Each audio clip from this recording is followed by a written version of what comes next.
Koulibaly Vassanoussi Junior, cadre à la direction du service d'information DSI, est le grand vainqueur de la 6e édition 2019-2020 du prix d'excellence de la Caisse nationale de prévoyance sociale CNPS. Recevant à cet effet des mains de Charles-Denis Kouassi, directeur général de la CNPS, le trophée et l'enveloppe de lauréat, le vendredi 21 mai 2021 à l'auditorium du siège de l'institution de prévoyance sociale CNPS à Abidjan Plateau, Koulibaly Vassanoussi Junior a livré son sentiment. Déjà, on va dire merci à Dieu. Déjà, merci à la CNPS, à sa haute hiérarchie. Merci à notre directeur du système d'information. Ce monsieur-là même, en fait, qui représente toutes les valeurs humaines recherchées. Celui-là même qui nous inculte, en fait, tout ce que nous, on a pu acquérir depuis notre avènement à la CNPS comme étant aptitude, relations sociales et puis ardeur au travail. Merci à mon chef de département, merci à mes différents chefs de service, à mes collègues. C'est une famille, vous remarquez, c'est quand tu es à l'aise dans une famille que tu peux évoluer en fait.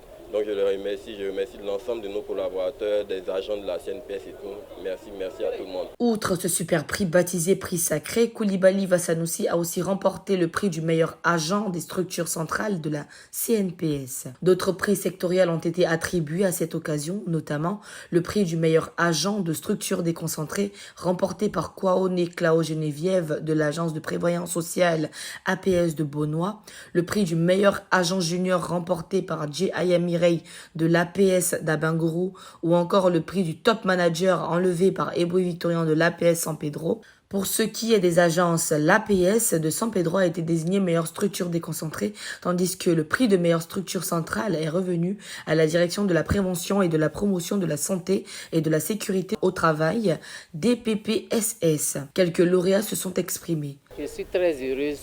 Je remercie le Seigneur d'avoir permis de me mettre parmi les lauréats. Je ne m'y attendais pas. Bon, si ce prix-là, on a parlé de 2019-2020, si l'année dernière on devait le remettre, je n'allais pas être là parce que j'ai eu un accident de travail, donc je n'ai pas travaillé toute l'année 2020.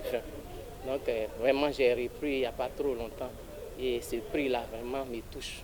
Je voudrais, au nom du directeur de la prévention, remercier le directeur général de la CNPS et l'ensemble du jury qui ont bien voulu nous honorer pour ce prix qui nous encourage, qui nous motive encore plus au travail. Cette cérémonie devait se tenir en 2020, mais elle a été repoussée en raison de la Covid-19. Rendez-vous a été pris pour la 7e édition, dont la date est déjà à l'étude.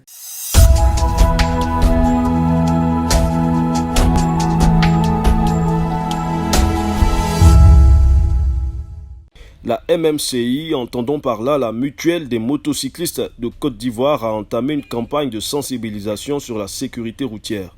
C'est à Gonzagueville, dans la commune de Port-Bouët, précisément au quartier Terre Rouge, que Fanny Moussa, déléguée de la MMCI auprès des motocyclistes de la dite commune, et les agents de la police municipale ont effectué cette sensibilisation auprès des motocyclistes et conducteurs de tricycles. Cette campagne a été initiée dans le but de lutter contre les nombreux accidents routiers des engins à 2 et 3 roues et aussi pour inciter les motocyclistes au respect des mesures de sécurité routière. Aujourd'hui, nous avons initié cette campagne compte tenu des nombreux accidents qui se causent sur la voie au niveau des engins de 2 à 3 roues. Le comportement qui est vis-à-vis de la loi, vis-à-vis des usagers de la route, qui est un peu vilain à voir, raison pour laquelle nous sortons en campagne de sensibilisation à la sécurité routière, pour communiquer un peu avec les acteurs de la moto. Pour leur dire que le port des casques est obligatoire. Il faut chercher à avoir les assurances, il faut chercher à avoir les pièces afférentes de la moto pour pouvoir circuler. Aujourd'hui, les tricycles sont en train de prendre un peu partout, le transport, si on peut le petit transport. Chose bizarre, il y a des personnes, il y a des enfants qui sont là-dedans, qui ne connaissent pas la réalité de la vie, qui conduisent ces engins. Comment il faut faire pour les enlever de ce secteur? C'est la raison pour laquelle nous sommes en campagne aujourd'hui, pour communiquer, pour dire que les enfants qui n'ont pas l'âge d'avoir le permis n'ont pas droit à exercer ce métier. Comme il fallait s'y attendre, cette action noble n'est pas sans difficulté, selon les propos de M. Fanny Moussa et du sergent Lekpaï Donald, qui font très souvent face à un refus d'obtempérer des conducteurs de motos et de tricycles. Les difficultés que nous croisons, c'est les acteurs, la majorité refusent de s'arrêter parce que quand ils voient les corps habillés avec nous, ils se disent que c'est pour les verbaliser. Or, en sautant avec les corps habillés, c'est juste pour que le constat soit fait pour tout le monde. Que tout le monde puisse savoir ce qui est là-dedans, quelle est la réalité de ce métier. Nous, aujourd'hui, nous sommes mutuels des motocyclistes de Côte d'Ivoire. Nous souhaiterons que les motocyclistes de Côte d'Ivoire se comportent bien vis-à-vis de la loi, vis-à-vis des hommes en tenue. Les conducteurs de tricycles qui sont nombreux aujourd'hui en Côte d'Ivoire, dont le ministère même interdit les tricycles bagages et les tricycles transport sur les grands axes. Cela est normal parce qu'on trouve des enfants qui n'ont même pas l'âge de 15 ans qui conduisent. Et quand ils conduisent, ils sont tous sur la troisième voie. Ils ne portent pas de casque, ils n'ont pas de pièces afférentes. Aujourd'hui, nous demandons à tous les tricycles de la commune de Port-Boué de se faire identifier. L'identification, c'est comment? Il faut donner des couleurs. On a choisi la couleur jaune-bleu pour la commune de Port-Boué. Pourquoi cette couleur? S'il y a une moto aujourd'hui qui a été volée au niveau de Port-Boué pour envoyer hors d'Abidjan, on saura que cette moto est quittée hors d'Abidjan, hors de la zone. Mais si ta moto n'est pas identifiée et qu'elle a été volée à Port-Boué, elle se retrouve à Trècheville, tu peux savoir que c'est pour toi? Les problèmes que nous rencontrons sur le terrain sont très